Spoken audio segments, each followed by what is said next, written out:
صباح الفل على أهل الفل. أختكم هناء بتصبح عليكم. بص يا حبايبي، حدوتي النهارده. امبارح معايا واحدة حبيبتي في الندوة، صاحبتي بتقول لي إيه، فين حدوتك يا هناء؟ مكسوفة أتكلم، حاسة إن أنا مش عارفة أتكلم في إيه. أتكلم في إيه؟ أنا عارفة إن العيشة غالية، وعارفة إن الناس محتارة، والناس بقى في ضغط كبير عليهم. ولكن هل هو الحياة هي أكل وشرب بس؟ لا والله.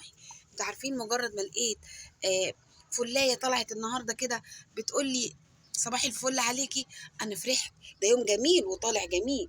عندي حبة زرع أخضر كده يشرحوا القلب، عندي حبة بقدونس، الله عليهم، يا سلام. وحتة سريسة كمان ما شاء الله. على حتة فلفلاية جميلة، على ورداية كان بقالها ياما ما طرحتش وربنا أذن وطرحت.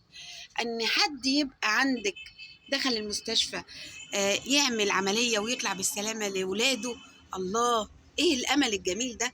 ان حد يبقى عندك دخل ياخد علاجه وروح لبيته برضه، ان هو هيكمل باذن الله ويبقى زي الفل، الله، ده امل جميل. ان حد لسه بيروح امتحاناته وقايم بالامتحانات والحياة ماشية، ده أمل جميل. صدقوني الحياة ماشية، هتمشي بإذن الله. اوعوا تسمعوا للناس اللي عايزة تسرق منكم الأمل.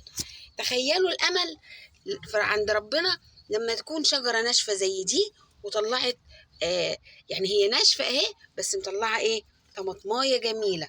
لا وايه، واختها كمان لسه طالعة جميلة. يبقى الأمل يا ولاد مش أكل وشرب بس. خلي بالكم، أنا عارفة إن هو أساسي، وأنا عارفة إن هو هي الحياة مش هتمشي إلا بيه.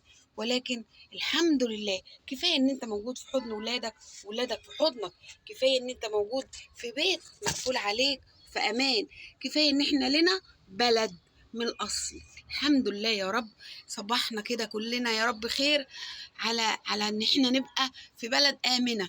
اللهم لك الحمد، اللهم لك الحمد، اللهم لك الحمد. والسلام عليكم ورحمة الله وبركاته.